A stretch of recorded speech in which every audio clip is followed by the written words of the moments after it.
Guys, Iran और US की deal successful नहीं हुई।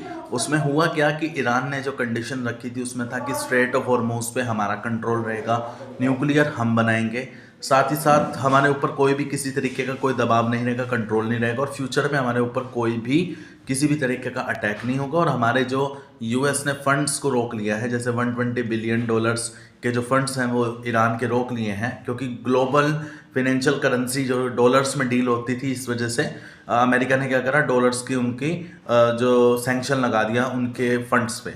अब अमेरिका ने डील्स रखी कि न्यूक्लियर तो नहीं बनाने देंगे, चाहे साला कुछ भी हो जाए, ठीक है। उसके बाद स्ट्रेट ऑफ हॉर्मूज पे कंट्रोल भी नहीं होने देंगे, जो टैक्स ले रहे हैं ये ईरानियन, उस पर भी हम बिल्कुल बैन करेंगे। और क्योंकि स्ट्रेट ऑफ हॉर्मूज से अमेरिका का तो लेना देना ज़्यादा कुछ है नहीं, लेकिन जिन कंट्रीज़ के ऑयल शिप्स आते हैं या गैस शिप्स आते हैं वो टैक्स क्यों पे करेंगे ईरान को, ठीक है। तो ट्रंप ये कह रहा है कि हम उन कंट्रीज़ के माध्यम से सामने आएंगे और इस टैक्स को और इस स्ट्रेट ऑफ हॉर्मूज को रिलीज़ करवाएंगे।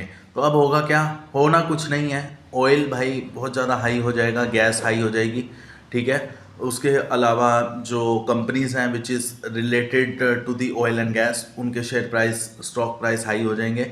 इसमें सबसे ज़्यादा खुश दो लोग हैं। एक चैंप का नाम है इजराइल। इजराइल कभी भी नहीं चाहता था कि ये नेगोशिएशन हो और डील हो।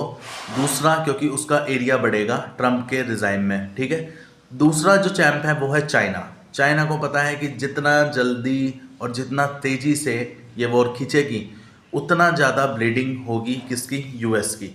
जो यूएस चाइना को compete करने में अपना फंड्स यूज़ करने वाला था, अब वो ईरान को वॉर के लिए यूज़ करेगा।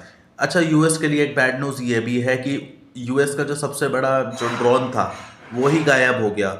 वो इटली की तरफ जा रहा था लैंड करने के लिए, एमरजेंसी लैंडिंग उसने दी थी, ठीक है। 7700 का एक कोड भेजा था उसने, लेकिन उसके बाद वो गायब हो गया। और अमेरिकन्स बहुत ज़्यादा परेशान हैं। परेशान इसलिए नहीं है कि उसकी कॉस्ट $200 मिलियन थी, परेशान इसलिए हैं कि वो अगर किसी के हाथ लग गया, किसी कंट्री के हाथ लग गया, तो यूएस की टेक्नोलॉजी पूरी दुनिया के सामने आ जाएगी, क्योंकि यूएस ने वो बहुत पैसा और बहुत टेक्निक के साथ उसको डिज़ाइन किया हुआ है। थैंक यू सो मच, और अब आपको सब्सक्राइब करना है चैनल को।